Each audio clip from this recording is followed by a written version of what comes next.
Hai semuanya, ketemu lagi bareng Mihu di sini. Oh ya, kali ini Mihu akan membawakan alur cerita Donghua yang berjudul Battle Through the Heaven. Mihu mengingatkan sekali lagi ya bahwa konten ini full spoiler. Tanpa lama-lama lagi, yuk langsung aja kita masuk ke isi ceritanya.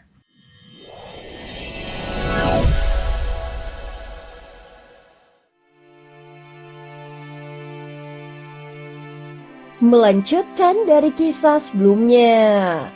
Sebelumnya terjadi perdebatan tipis antara Ye Beijing dan Huo Yaofei. Bahkan Ye Beijing juga menebak apa yang sebenarnya direncanakan oleh Huo Yaofei. Apakah ini hanya hayalan semata? Tidak, ini memang bagian dari rencanaku. Tetapi dia sangat istimewa. Gumam Yaofei perlahan. Terlihat di dalam mata Huo Yaofei terdapat jejak cahaya keemasan yang aneh. Apa hanya dengan sekali berjabat tangan, kau sudah jatuh cinta padanya? Ye Beijing sedikit mencibir dan suaranya terdengar sinis. Saat Huo Yaofei mendengar kata-kata itu, dia langsung menoleh. Wajahnya yang seperti boneka porselin dengan mata besar dan jernih menatap Ye Beijing sejenak lalu tersenyum samar. Seumur hidupku, aku belum pernah mencintai siapapun dan juga tidak tahu bagaimana caranya mencintai. Hidupku hanya untuk api, demi api dan menelan semua api. Sejak aku mendapatkan jantung api pertama, tubuhku tidak pernah berhenti diterpa rasa sakit dari serangan api yang tiada henti. Namun dia bisa membuat rasa sakit itu menghilang meski hanya untuk sementara. Nada suara Huo Yaofei bukanlah suara seorang yang sedang jatuh cinta, melainkan suara penuh keterkejutan dan pengorbanan. Itu hanyalah sementara. Kalau terus begini, cepat atau lambat kau akan tenggelam terlalu dalam. Awalnya hanya kagum, tetapi lama-lama kau akan mencintainya dengan begitu dalam sehingga mungkin rela menyerahkan nyawamu. Ye Beijing melambaikan tangan dan tak ingin berbicara lebih jauh, seolah menyampaikan bahwa Huo Yaofei sudah tidak bisa diselamatkan. Pada saat yang sama mata Huo Yaofei melirik ke sekeliling lalu berhenti pada tubuh Qi Shaoyun. Seketika jiwanya seperti ditarik keluar saat melihatnya. Bukankah dia yang dulu pertama kali berusaha merebut api itu? Bagaimana sekarang justru dirinya yang seakan menjadi korban perebutan? Seketika tatapan Qi Shaoyun langsung berubah tegang dan panik. Sudah, kau sudah merebut satu dariku. Tetapi api lainnya ini bukan jantung api. Tak ada gunanya jika kau merampasnya. Aku sendiri sudah rugi besar dalam kesempatan kali ini.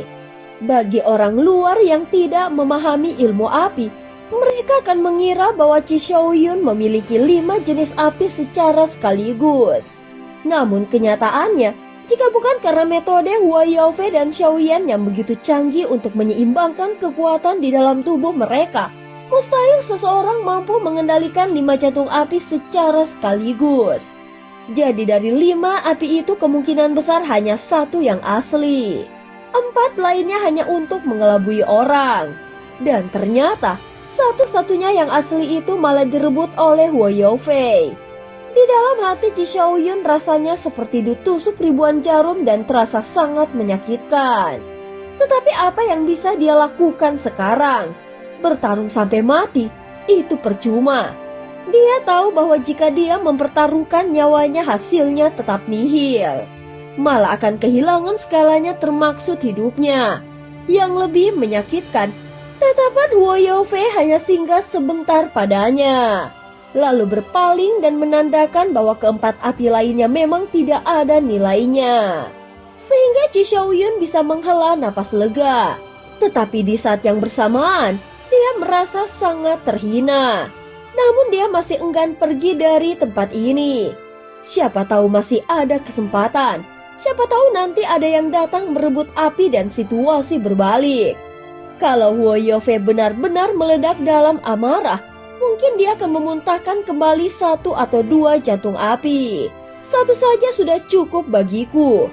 Qi Shaoyun memaksakan senyum di bibirnya seolah sedang meyakinkan dirinya sendiri. Itulah sebabnya dia belum mau pergi karena di lubuk hatinya, dia belum bisa melepaskan jantung api yang seharusnya menjadi miliknya. Sementara itu King Teng dan yang lainnya sedang menunggu hasil dari Xiaoyan. Jika Xiaoyan berhasil, maka mereka akan benar-benar berniat merekrutnya.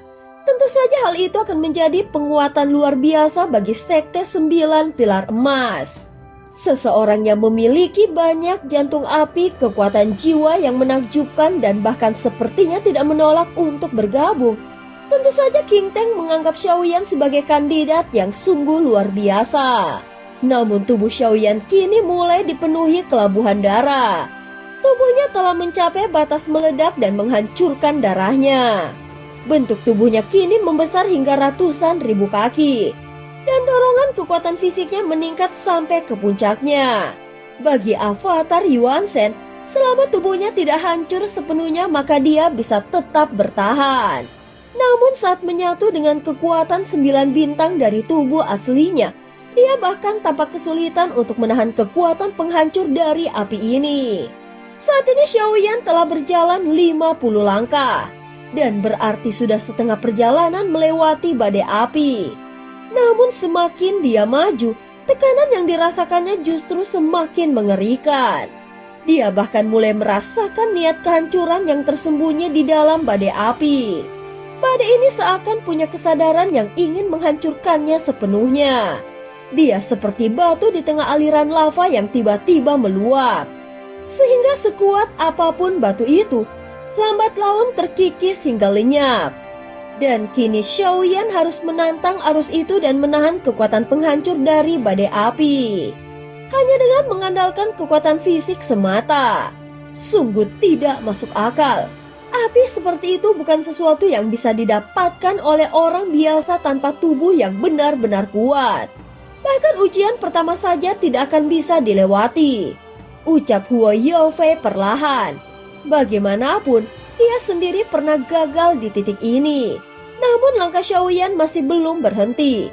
Walaupun tubuhnya nyaris meledak lagi, darah emas menyerbu keluar dan langsung menguap di tengah badai api. Tubuh raksasa klan Yuan Shen-nya merupakan wujud yang sebenarnya dari klan Yuan Shen saat dia menembus batas ranah kuno.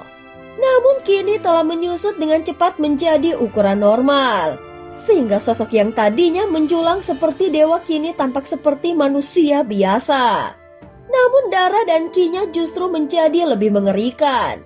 Saat ini rambutnya berkibar tanpa angin dan otot-otot di tubuhnya membentuk kondisi paling sempurna. Setiap inci tubuhnya mengandung kekuatan yang mampu menghancurkan gunung dan membelah langit. Dia kembali mengayunkan kakinya langkah demi langkah. Dengan kekuatan fisik yang murni, Xiaoyan terus bergerak maju ke arah pusat badai. Aku mampu menahan hukum kehancuran ini. Tubuhku sudah mulai beradaptasi. Saat dia melangkah lebih jauh, dia terus memanfaatkan kekuatan simbiosis dan mengambil energi kehidupan dari badai untuk mempertahankan eksistensinya.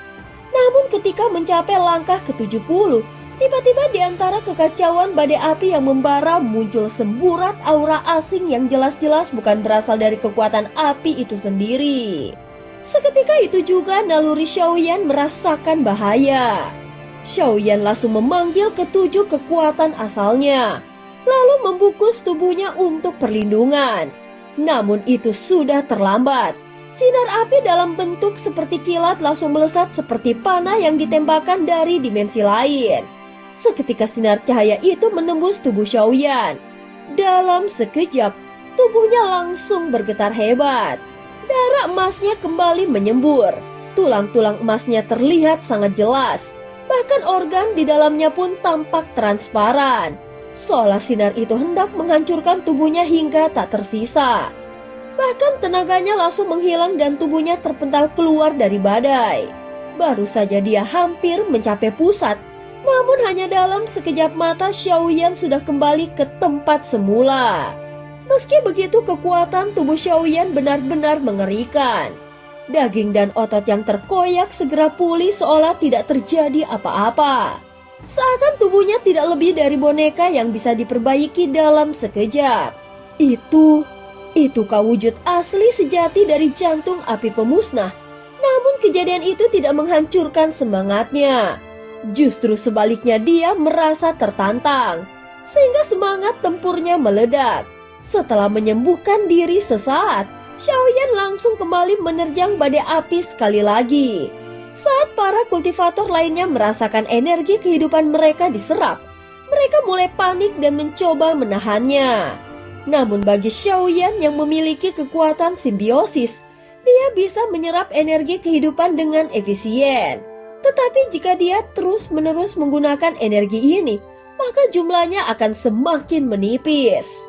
Jika dia tidak bisa memulihkan diri melalui kekuatan itu, maka situasinya bisa berbalik merugikannya. Meski begitu, Xiaoyan tidak terlalu memusingkannya. Sebab yang disebut energi kehidupan tidak hanya berasal dari makhluk hidup. Bahkan dari kapan pun bisa muncul dan menyatu ke dalam tubuhnya.